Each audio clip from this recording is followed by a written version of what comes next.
Hi, this is Stephanie Stott from Ohio Advocates for Medical Freedom. Tonight we have the privilege of speaking with libertarian candidate Kryssi Wichers from House District number 77. Thank you for giving us the time to help our viewers get to know you a little bit better. I'm curious as to whether there was one experience or moment in time when you knew you wanted to go into politics. Well, I was 16 in 2006, and I had just got my license, and I saw a homemade sign that said Google Ron Paul. So I was bored, and I Googled Ron Paul. And ever since then, my life has been changed. I even got crazy and got a Ron Paul tattoo. Yes, so I started working on his campaign. I volunteered in 2007. And I graduated high school shortly after, went to school to get my bachelor's in political science. And after that, worked on his 2011 campaign. And I've just decided this is going to be my life. He inspired me, and I would like to inspire others to bring liberty to their community. Well, that's amazing. And I am like super Ron Paul girl as well. So I'm tickled to hear you say that. I'm always like, what kind of libertarian are you? Are you the Ron Paul libertarian or the Gary Johnson kind? So I know what kind you are, and I fully approve. Did you want to touch briefly on your campaign platform and what you would do if you are elected? So my main platform points are, I want to abolish the state income tax. We haven't had one, or we had one, it started in 1972.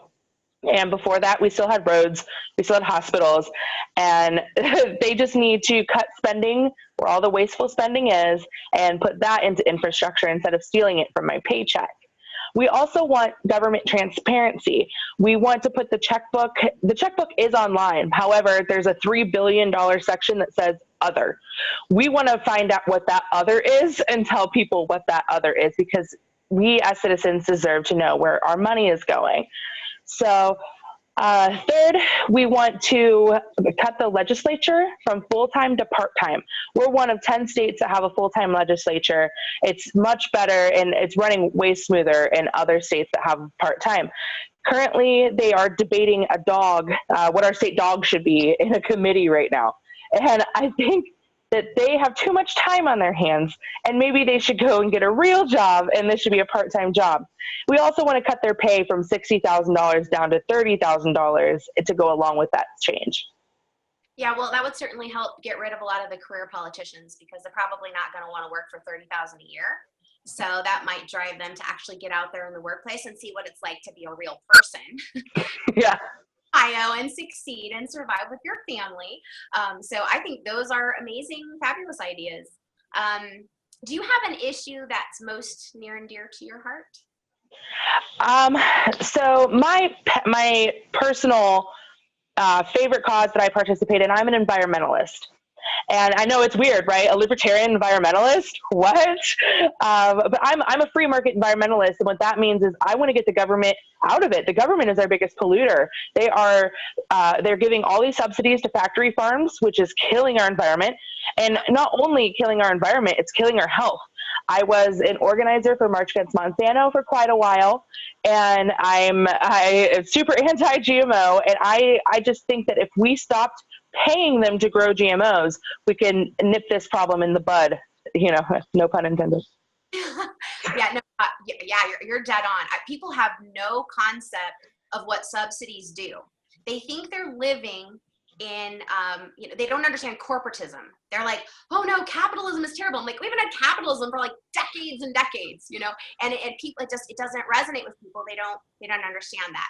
I'm an organic mama myself, and I get really frustrated. I go to the store and I think, the prices of food and things like that, it's so expensive. And it's like, why? Because they subsidize the polluters, right? It's a super frustrating situation. We have the same thing with big pharma. A lot of the vaccine, we have our tax dollars going to flu shots, going to a product that nearly killed my dad. I mean, that's not the way I want my tax dollars spent. And so, people just don't think about the effects that subsidies have in the political realm. It's very, very, very destructive. So it's awesome that you know about that, and that's something that you really want to make changes on. So that's awesome. And yes, you can be for free markets and be an environmentalist. That's another shocking thing for people.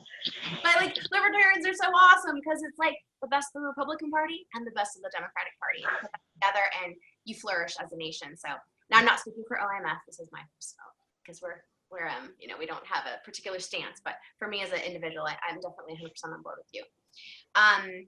I'm wondering if there's any issues in your own life that has kind of driven you on the medical freedom issue and informed consent. So I had a son, and I had him pretty young. I was 16, and I can't believe how many times I was pressured into vaccinating because of my age. I couldn't possibly understand, right? Because I'm young, and I've appreciated that I've always had the option to not have to vaccinate. And a lot of people, I feel, don't have that option because they don't know. Now, your son, so you didn't vaccinate from the start. Your son was not injured then? No, my son was not injured. Okay, that's great. A lot of us, unfortunately, came to the realization of vaccine issues because our own children or family members were injured. So I'm glad to hear that your son is safe and sound and living. He's not covered in smallpox and dragging a paralytic limb or anything, correct? No, he's out there climbing trees and being bad, just like a kid. Healthy boy. That's awesome. Have you heard stories from other Ohioans, though, that have suffered vaccine injury or have complained about not knowing they had vaccine exemption rights in Ohio, that kind of thing? Is that something you're hearing about? Yeah, absolutely. I'm in a position as an environmentalist, as an anti-GMO activist, that those are very closely aligned with the vaccine movement. And it's sickening to even think of how many times I've talked to people and they said, I've had a vaccine injured child, and then the doctor tries to pressure them into vaccinating their second child. And I'm getting chills right now just thinking about how can a doctor, do that? But then you find out they're kind of forced to, and it's sad. Yeah. And in some cases, they're actually given financial incentives to have a more heavily vaccinated practice. So it's very unfortunate. We've seen on the AAP website and other places where they're actually promoting like education for doctors, how to get your to vaccinate, know what your incentives are. That kind of thing. It's absolutely horrible. It's a horrible situation, and parents get in there, they're bullied, which, we're in an environment now where bullying is like a dirty word, and can't have bullying in school. We can't have cyberbullying, but it's okay to bully parents at the doctor's office over their autonomy of their own child. So things are really backwards. It's an area that we need to improve in greatly, and our legislators need to start taking initiative there. So I hope you'll be one of those legislators, because I can tell you would make that a top priority, and we need that. I'm pretty sure you've probably read the U.S. Constitution and the Ohio Constitution, although sometimes I'm not quite sure our legislators have. Can you see clearly there that conscious and religious freedoms and basically the right to direct your own medical care is basically covered? I wouldn't even say it's basically covered. It is specifically covered. It is specifically covered in our very first right. That meant our founders was drafting our Constitution, and they thought, what is number one vital in this new country? And that was your right to practice whichever religion you believe, no matter how much you believe in that. It is your right, and it is your right for the government not to step over you and you take away that right. So yes, it is 100% covered in that very first little paragraph in the Bill of Rights. Yeah. Now, libertarian philosophy specifically kind of includes government existing to protect individual rights and not allow other individuals to apply force against you. I'm not sure if you're familiar with HB 193. That is a bill we have that would protect Ohio's workers' right to decline a flu shot in the workplace. We have the majority of the hospitals and even a lot of the private doctors' offices now, because a lot of them are kind of owned by the hospitals now, they are requiring that people get a flu shot, including pregnant women who have notes from their OBGYN saying they should not be vaccinated. Medical exemptions are being denied. How would you speak to other fellow libertarians, some of which we've contacted, and they have said, oh, we believe in individual rights until we get to vaccination? What are your thoughts on that, and how do you feel about HB 193? So first, I'm one of those libertarians that say I believe in individual rights and then there's no but after. I don't have I believe in this except for this. No, there is, I believe in individual rights no matter what. And I believe that it is incredible that they are trying, that workplaces are forcing nurses and doctors to get vaccinated. I have a friend who is an RN, and if she chose not to get vaccinated, then she couldn't go to work. But if you were vaccinated with a live virus and you shed, you can go to work. So, that doesn't make any sense to me. So I think that, taking away that requirement is not only important, that it's necessary, it has to be done. Yeah, and unfortunately, the legislators, for some reason, are not seeing that, and that is it's a huge frustration, because it seems like a no-brainer. We encounter continually with legislators. Okay, well, what about employer rights?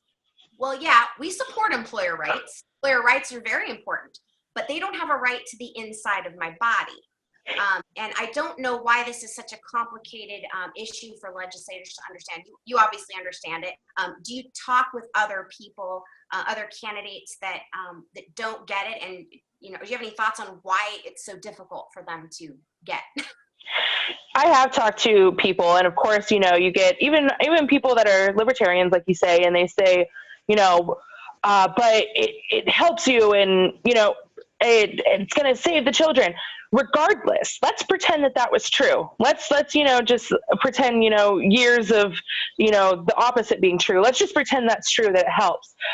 How?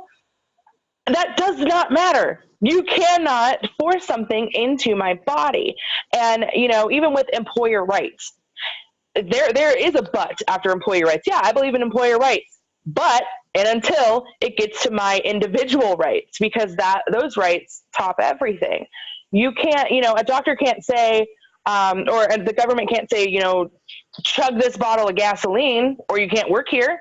So why can they say, you have to have a needle going into your body, injecting medicine into you in order to work here? That doesn't make any sense. Why is it vaccines? Why can't they force anything else? The reason they can't force anything else is because we have our own autonomy. It's our body. Yeah, it definitely, it's mind-boggling what I've heard come out of people's mouths in that realm.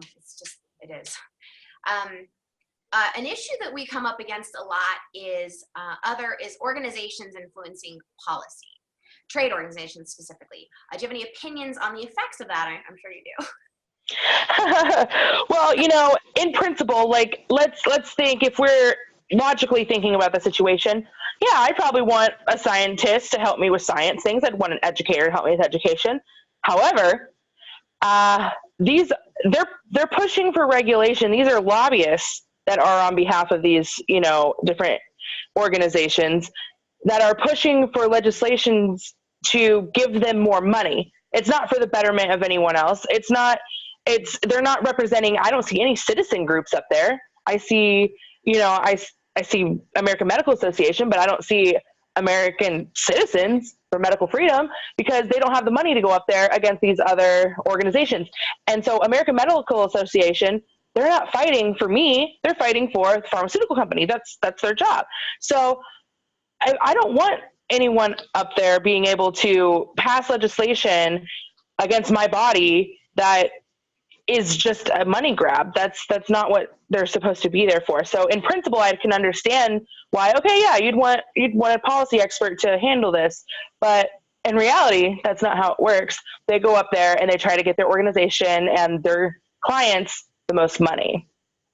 Yeah, and unfortunately, it appears that not only do they lobby, it also appears, based on the last 3 years of my experience down there, is that these organizations actually often are writing Yep. the legislation, and then they're having the politicians carry it. We have frequently spoke with politicians who are sponsoring or co-sponsoring bills, no clue what's in them, no clue at all. You have an argument with them and they're like, that's not what it says. And I'm like, it's line, such and such, such and such.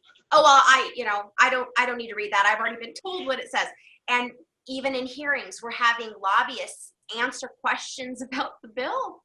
I mean, it's appalling that in government this kind of thing's going on. And as far as citizens representation, I mean, OAMF goes down there. We go down there with, I think, 35 people to the last HB 559 hearing we went to. And even though everyone else got their full time, we were told that morning, after we'd previously been told we'd get 5 minutes to give testimony, that we were being cut to 3 minutes.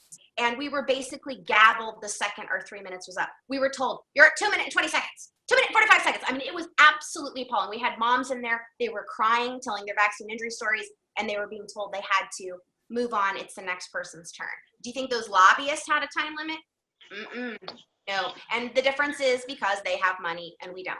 But we have votes, and we can change government one person at a time.